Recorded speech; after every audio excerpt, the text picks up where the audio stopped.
Chapter 1. Down the Rabbit Hole. Alice was beginning to get very tired of sitting by her sister on the bank, and of having nothing to do. Once or twice she had peeped into the book her sister was reading, but it had no pictures or conversations in it. "And what is the use of a book," thought Alice, "without pictures or conversation?" So she was considering in her own mind, as well as she could, for the hot day made her feel very sleepy and stupid, whether the pleasure of making a daisy chain would be worth the trouble of getting up and picking the daisies, when suddenly a white rabbit with pink eyes ran close by her. There was nothing so very remarkable in that, nor did Alice think it so very much out of the way to hear the rabbit say to itself, oh dear, I shall be too late." When she thought it over afterwards, it occurred to her that she ought to have wondered at this, but at the time it all seemed quite natural. But when the rabbit actually took a watch out of its waistcoat pocket and looked at it, and then hurried on, Alice started to her feet, for it flashed across her mind that she had never before seen a rabbit with either a waistcoat pocket or a watch to take out of it, and burning with curiosity she ran across the field after it, and fortunately was just in time to see it pop down a large rabbit hole under the hedge. In another moment down went Alice after it, never once considering how in the world she was to get out again. The rabbit hole went straight on like a tunnel for some way, and then dipped suddenly down, so suddenly that Alice had not a moment to think about stopping herself, before she found herself falling down a very deep well. Either the well was very deep, or she fell very slowly, for she had plenty of time as she went down to look about her, and to wonder what was going to happen next. First, she tried to look down and make out what was coming too, but it was too dark to see anything. Then she looked at the sides of the well and noticed that they were filled with cupboards and bookshelves. Here and there she saw maps and pictures hung upon pegs. She took down a jar from one of the shelves as she passed. It was labeled Orange Marmalade, but to her great disappointment it was empty. She did not like to drop the jar for fear of killing somebody, so managed to put it into one of the cupboards as she fell past it. "Well," thought Alice to herself, "after such a fall as this, I shall think of nothing of tumbling downstairs. How brave they'll all think me at home.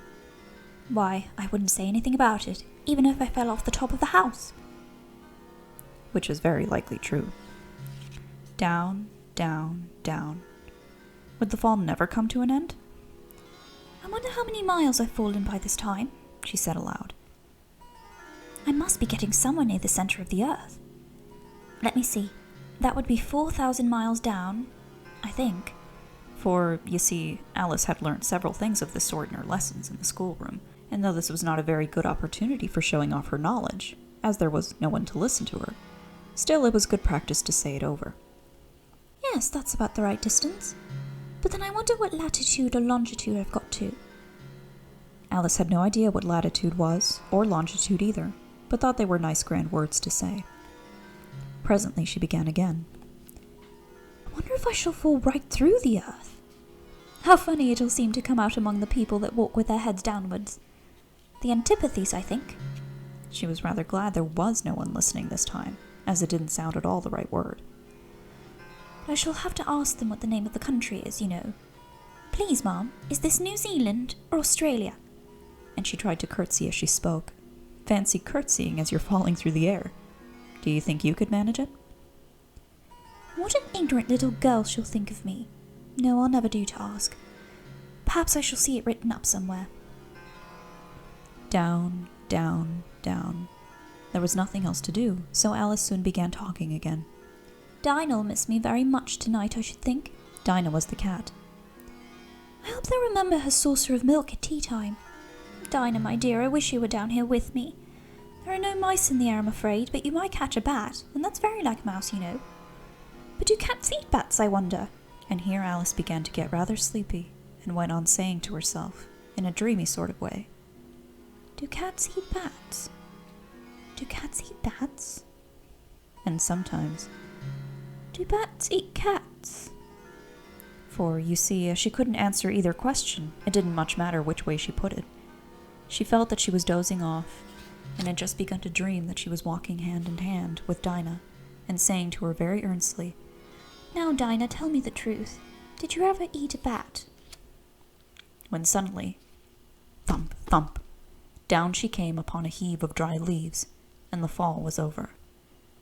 Alice was not a bit hurt, and she jumped up onto her feet in a moment. She looked up, but it was all dark overhead. Before her was another long passage, and the white rabbit was still in sight, hurrying down it. There was not a moment to be lost. Away went Alice like the wind, and was just in time to hear it say as it turned a corner, "Oh, my ears and whiskers, how late it's getting!" She was close behind it when she turned the corner, but the rabbit was no longer to be seen. She found herself in a long, low hall, which was lit up by a row of lamps hanging from the roof. There were doors all round the hall, but they were all locked, and when Alice had been all the way down one side and up the other, trying every door, she walked sadly down the middle, wondering how she was ever to get out again. Suddenly, she came upon a little three-legged table, all made of solid glass. There was nothing on it except a tiny golden key, and Alice's first thought was that it might belong to one of the doors of the hall. But alas, either the locks were too large or the key was too small. But at any rate it would not open any of them. However, the second time around, she came upon a low curtain she had not noticed before, and behind it was a little door about 15 inches high. She tried the little golden key in the lock, and to her great delight it fitted. Alice opened the door and found that it led into a small passage, not much larger than a rat hole. She knelt down and looked along the passage into the loveliest garden you ever saw. How she longed to get out of that dark hall and wander about among those beds of bright flowers and those cool fountains, but she could not even get her head through the doorway. "And even if my head would go through," thought poor Alice, "it would be of very little use without my shoulders. Oh, how I wish I could shut up like a telescope. I think I could if I only knew how to begin." For you see, so many out-of-the-way things had happened lately that Alice began to think that very few things indeed were really possible. There seemed to be no use in waiting by the little door, so she went back to the table, half hoping she might find another key on it, or at any rate a book of rules for shutting people up like telescopes. This time, she found a little bottle on it. "Which certainly was not here before," said Alice, and round its neck a paper label, with the words "Drink Me" beautifully printed on it in large letters. It was all very well to say, "Drink me," but the wise little Alice was not going to do that in a hurry.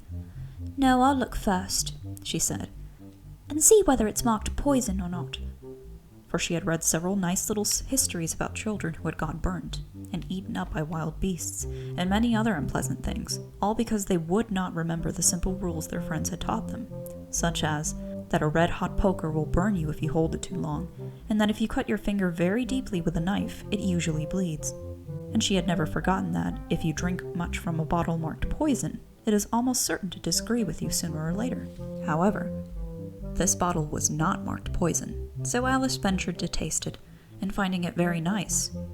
It had, in fact, a sort of mixed flavor of cherry tart, custard, pineapple, roast turkey, toffee, and hot buttered toast. She very soon finished it off.